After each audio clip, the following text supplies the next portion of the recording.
আজ ছিল সাহিত্যিক মানিক বন্দ্যোপাধ্যায়ের ১১৩তম জন্মদিন। ১৯০৮ সালের ১৯শে মে তিনি জন্মগ্রহণ করেছিলেন। তিনি বেঁচে ছিলেন খুব বেশি দিন নয়, ৪৮ বছরই বেঁচে ছিলেন। তার মধ্যে ২৮ বছর ছিল তার লেখক জীবন, এবং লেখক জীবনে একের পর এক উপন্যাস, ছোট গল্প আমাদের উপহার দিয়েছেন, যেগুলো আমরা যারা সেই সময়কার মানুষ তখন পড়েছেন তারা আমাদের থেকে বেশি ভাগ্যবান। আমরা পরবর্তীকালে এসে পড়েছি, কিন্তু মুগ্ধতা সেই সময়ও যা ছিল এখনও তাই, এবং যোগ্য পাঠকের কাছে আগামী ১০০-২০০ বছর পরেও, ৫০০ বছর পরেও হয়তো একই রকম থাকবে।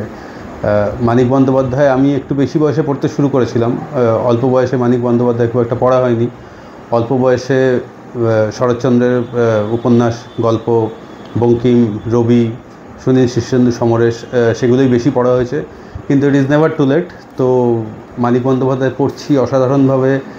ভালো লাগছে যে মানিক বন্দ্যোপাধ্যায় এখনও অনেকটাই না পড়া। তার কারণ রবি ঠাকুর, শরৎচন্দ্র চট্টোপাধ্যায়, বঙ্কিমচন্দ্র, এগুলো প্রায় আর কিছুই না পড়া নেই, সবই পড়া হয়ে গেছে। তো সেটা একটা ভালো যে এখনও ওনার অনেক লেখা, মানিকবাবুর অনেক লেখা না পড়া রয়েছে। কিন্তু এখনও পর্যন্ত ওনার যা লেখাই পড়েছি, সবথেকে ভালো লেগেছে আমার পদ্মা নদীর মাঝি। আমার মনে হয়েছে যে এই যে উপন্যাস, হয়তো আমার জীবনে পড়া ইংরাজি বাংলা উপন্যাস মিলিয়ে, এবং আমি বেশিরভাগই ক্লাসিকই পড়ি। আমার ইংরাজি একটা বুক টিউবের চ্যানেল আছে, বুক রিভিউয়ের চ্যানেল আছে। আপনারা চাইলে সেটাতেও আসতে পারেন, যারা ইংরাজি বই পড়েন বা ইন্টারেস্টেড, সেখানেও একটা জার্নি শুরু করতে চান।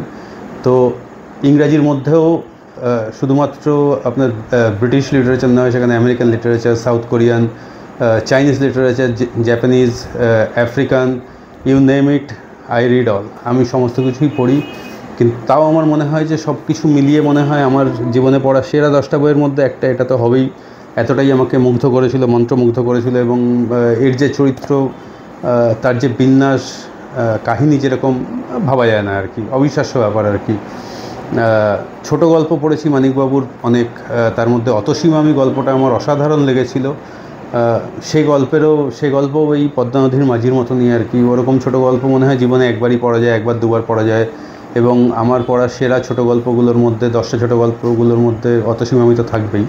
যাই হোক, এটা পুরোপুরি একটা আনস্ক্রিপ্টেড ভিডিও। সারাদিন কাজকর্ম করে এসে আর কোনো ভিডিও এখন বানাতে পারলাম না, তাই ভাবলাম যে একটা শর্টস ছেড়ে দিই। তার কারণ মানিকবাবুর জন্মদিনে একটা বইয়ের চ্যানেল করে, বাংলা বইয়ের চ্যানেল করে, সেখানে যদি কোনো কথাই না বলা যায়, তাহলে মনে হয় বইপত্র পড়ার খুব একটা মানে হয় না। তো যেটা করব, এই পাপস্কালনের জন্য আগামী দিন আমাদের চ্যানেল থেকে 2টো ভিডিও আসবে মানিকবাবুকে নিয়ে। একটা হচ্ছে তার যত বই আমার কাছে আছে, যা বই পড়েছি, এবং যা বই আছে তার মধ্যে কী কী অর্ডারে গল্পগুলো রয়েছে, উপন্যাসগুলো রয়েছে, সেটা নিয়ে একটু কথা বলবো। আর একটা হচ্ছে অতসীমা আমি গল্পটা রিভিউ করব।